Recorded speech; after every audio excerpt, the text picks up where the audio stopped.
Según el conductismo, la conducta son los movimientos y manifiestos que realiza un sujeto. A continuación les vamos a hablar de varios puntos que toca el autor. Los errores categoriales son un tipo de error que se aplica a un concepto o categoría que no pertenece a esa situación o elemento de esa categoría. Por ejemplo, dos amigos van a una facultad y uno de ellos termina mostrando el auditorio, los sanitarios, los ascensores, las clases y la cafetería. Y al salir, uno de ellos termina preguntando: ¿y dónde está la facultad? Los errores categoriales están basados en los que nos guiamos en primeras experiencias que tenemos a primera mano. Tengamos ese concepto en mente porque hablaremos de eso más adelante. Viendo desde el lado de la conducta, eso nos lleva a preguntarnos: ¿pensar e imaginar es una conducta? Por ejemplo, si le preguntamos a un niño que está aprendiendo a sumar ¿cuánto es 5 más 4? Y este nos dice 5, la respuesta en sí sería una conducta. Entonces, si la conducta es solo lo manifestante, ¿qué pasa con lo pensante? Entonces, ¿qué pasa con la mente? ¿Se ignora todos los procesos de pensar e imaginar? Recordando todo lo que estuvimos hablando, hablamos sobre la conducta de la mente. Esto es un error categorial. Se estarán preguntando el por qué. Porque la parte oculta del iceberg no deja de ser parte del iceberg. Como sabemos, el acto de caminar y hacer cálculos mentales son acciones. ¿Por qué? Porque son verbos. Pero alguna vez se preguntaron por qué nosotros consideramos el hecho de hacer cálculos mentales como una acción. Para llegar a esa definición debemos ir mucho más atrás. Cuando empezamos a hacer cálculos, nosotros cuando empezamos a calcular números o haciendo sumas, lo que hacemos es contar con los dedos cuando somos niños, obviamente. 1, 2, 3, 4, 5, hasta que el ejercicio se vuelve de manera mental.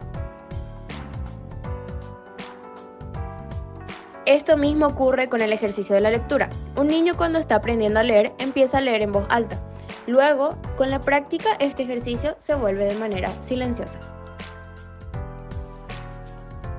Bueno, esto termina siendo un error categorial, porque la acción del individuo juega un papel sumamente importante.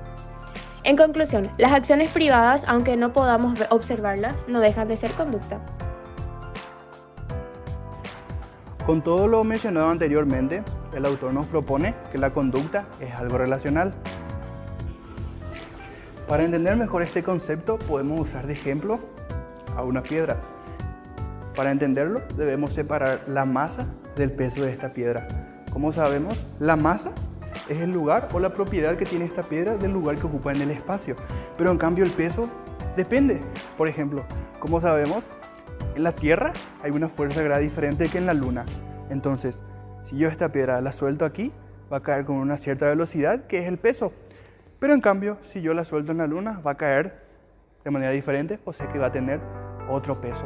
Entonces, si nos preguntamos ¿dónde está el peso? Es algo relacional. La masa tiene que interactuar con el ambiente para llegar a ese peso.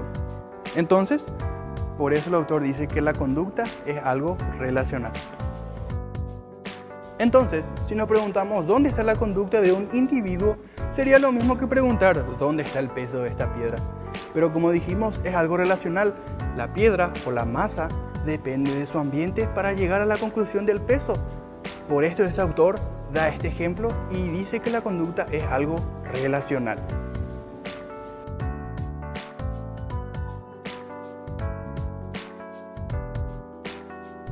Entonces, para entender mejor este concepto, también podemos usar otro ejemplo, que es el de la caja de cerillos. Lo tengo aquí. Miren, si yo les hago la pregunta de ¿dónde está el fuego en estos dos? Bueno, el fuego no está ni en el cerillo ni en la caja. Depende de la interacción de los dos.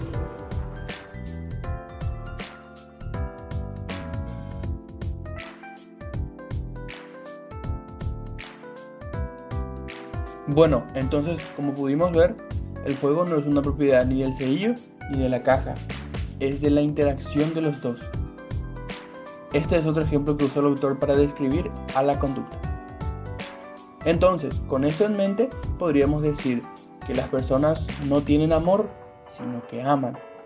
que las personas no tienen agresividad, sino que agreden. Bueno, el autor también nos habla de algo llamado la reificación. Con el ejemplo del amor que mencionamos anteriormente, si nosotros decimos que una persona tiene amor, estamos entrando en una reificación. ¿Por qué? Porque la palabra amor es un título de etiqueta que nosotros usamos en el habla cotidiana, que describe un conjunto de acciones o comportamientos. Pero cuando nosotros decimos que una persona tiene amor, estamos atribuyéndole una propiedad a esta palabra y dándole a la persona para que posea esa propiedad.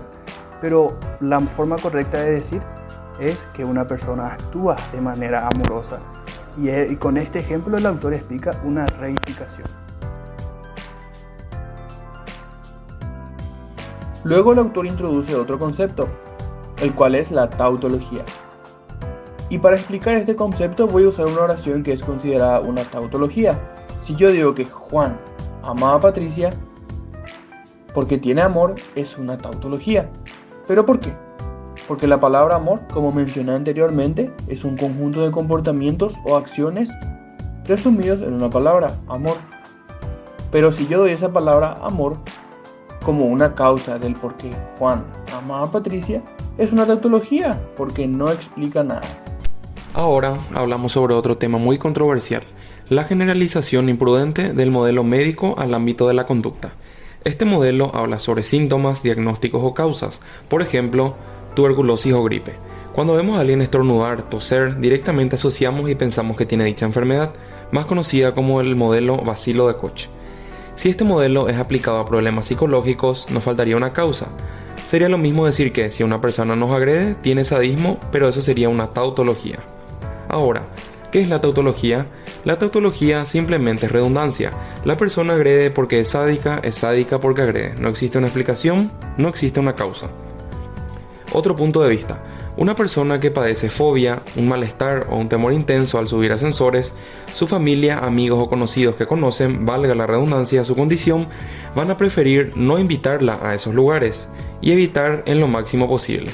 Se podría decir que toda esa situación, la sobreprotección, favorece y mantiene esa fobia.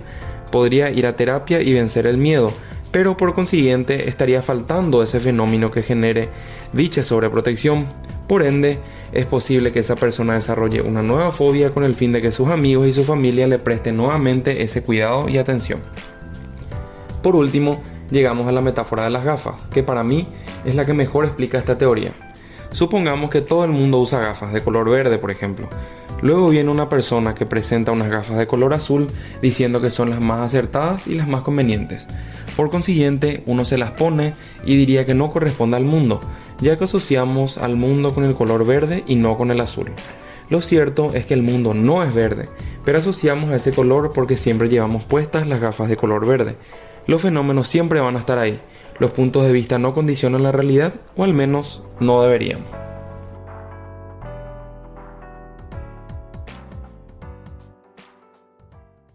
Dos, tres. Como sabemos,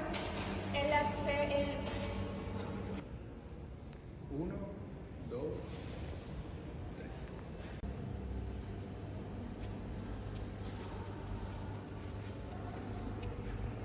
Porque después les vamos a hablar. No me gusta esa parte. Bueno, en conclusión, la acción que tiene el individuo, la acción del individuo tiene... Esa categoría. Volví a caminar así. Soy un soldadito.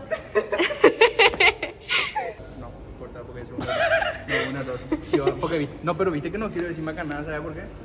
Porque si el profesor dice, ¿por qué dijiste los seres humanos?